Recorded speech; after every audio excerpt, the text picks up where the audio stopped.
संरक्षण का नियम। आवेश संरक्षण का नियम क्या है? आवेश को न तो उत्पन्न कर सकते हैं और न ही नष्ट कर सकते हैं, बस हम इसका एक स्वरूप से दूसरे स्वरूप में बदल सकते हैं। आवेश संरक्षण का उदाहरण पहला आता है युग्म उत्पादन, पेयर प्रोडक्शंस। ध्यान से सुनिए, जब कोई ऊर्जित गामा किरण किसी भारी पदार्थ में गिरता है तो पदार्थ के किसी नाभिक द्वारा अवशोषित कर लिया जाता है तथा उसकी ऊर्जा से एक इलेक्ट्रॉन और एक पॉजिट्रॉन, पॉजिट्रॉन का +1 बीटा 0 ऊपर होता है, एक पॉजिट्रॉन की उत्पत्ति होती है। इसी प्रक्रिया को हम युग्म उत्पादन कहते हैं। तो क्या है युग्म उत्पादन? जब कोई ऊर्जित गामा किरण किसी भारी पदार्थ में गिरता है तो वह पदार्थ के किसी नाभिक द्वारा अवशोषित कर लिया जाता है तथा उसकी ऊर्जा से एक इलेक्ट्रॉन और एक पॉजिट्रॉन की उत्पत्ति होती है। इस प्रक्रिया को हम युग्म उत्पादन कहते हैं। दूसरा होता है आवेश संरक्षण के उदाहरण में युग्म विनाशक। तो युग्म विनाशक क्या है?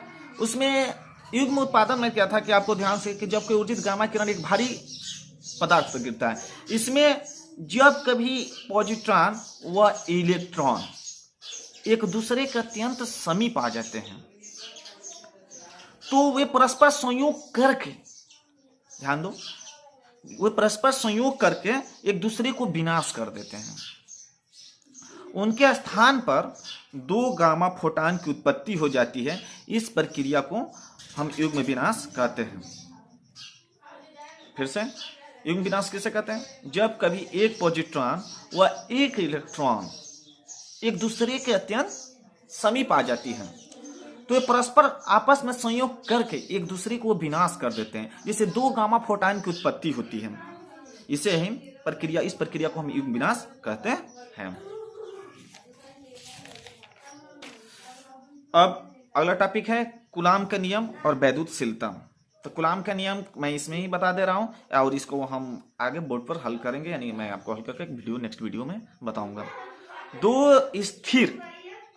एक क्वेश्चन से दो स्थिर बिंदु आवेशों के बीच, कूलाम का नियम है, दो स्थिर बिंदु आवेशों के बीच लगने वाला आकर्षण या प्रतिकर्षण बल दोनों आवेश के मात्राओं के गुणनफल के समानुपाती तथा उनके बीच के दूरी के वर्ग के व्युत्क्रमानुपाती होता है। तो कूलाम का नियम क्या है?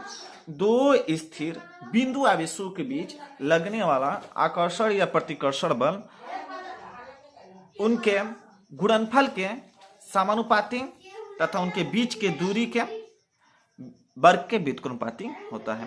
फिर से कूलाम का नियम एक बार याद करें। दो स्थिर आवेशों के बीच लगने वाला आकर्षण या प्रतिकर्षण बल दोनों आवेशों के मात्राओं के गुणनफल के समानुपाती तथा उनके बीच के दूरी के वर्ग के व्युत्क्रमानुपाती होता है। अब इसको हम इसका निगमन करेंगे नेक्स्ट वीडियो में। धन्यवाद।